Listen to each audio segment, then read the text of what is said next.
और वहीं हिसार में भी खतरनाक सड़क हादसा हुआ है। हिसार में कई गाड़ियां आपस में टकरा गई हैं। हिसार में खतरनाक सड़क हादसा, कोहरे की वजह से विजिबिलिटी कम हुई और एक के बाद एक 5 गाड़ियां आपस में भिड़ गई हैं।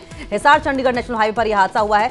हमारे सहयोगी वीरेंद्र भी बता रहे थे कि हिसार से चंडीगढ़ जाने वाले नेशनल हाईवे पर गाड़ियां आती जाती रहती है, आवाजाही बनी रहती है और यही वजह है कि अब बार बार हम अपील इस बात की कर रहे हैं कि स्लो चले, धीरे चले, हाई विम करके चले और साथ साथ डिस्टेंस बनाकर चले। हिसार से भी स्मॉग की वजह से गाड़ियों के आपस में टकराने की जानकारी सामने आ रही है। हिसार में खतरनाक सड़क हादसा, कोहरे की वजह से विजिबिलिटी कम हो गई है। एक के बाद एक 5 गाड़ियां आपस में भिड़ गई हैं। हिसार चंडीगढ़ नेशनल हाईवे पर यह हादसा हुआ है।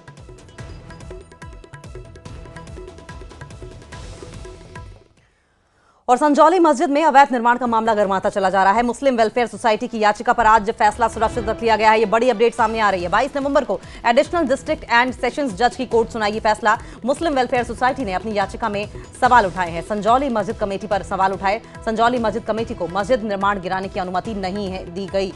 वक्फ बोर्ड और किसी भी मुस्लिम संस्थान ने संजौली मस्जिद कमेटी को निर्माण गिराने की अनुमति नहीं दी है। तो देखिए, ये बहुत बड़ी अपडेट है। संजौली मस्जिद में अवैध निर्माण के मामले में मुस्लिम वेलफेयर सोसाइटी की याचिका पर फैसला सुरक्षित रख लिया गया है। 22 नवंबर को एडिशनल डिस्ट्रिक्ट एंड सेशंस जज की कोर्ट फैसला सुनाएगी। मुस्लिम वेलफेयर सोसाइटी ने अपनी याचिका में सवाल उठाए थे कि संजौली मस्जिद कमेटी को मस्जिद निर्माण गिराने की अनुमति नहीं है। वक्फ बोर्ड और किसी भी मुस्लिम संस्थान ने संजौली मस्जिद कमेटी को निर्माण गिराने की अनुमति नहीं दी है।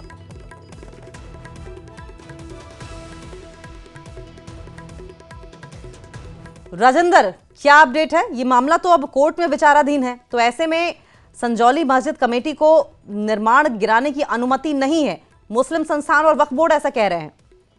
बिल्कुल, मुस्लिम संस्थान की तरफ से दरअसल 3 मुस्लिम वेलफेयर सोसाइटीज की तरफ से डिस्ट्रिक्ट कोर्ट में एडिशनल डिस्ट्रिक्ट एंड सेशंस जज के समक्ष याचिका दायर की गई थी कि ये जो सोसाइटी है संजौली मस्जिद निर्माण कमेटी, इसको सिर्फ कंस्ट्रक्शन की अनुमति दी गई थी।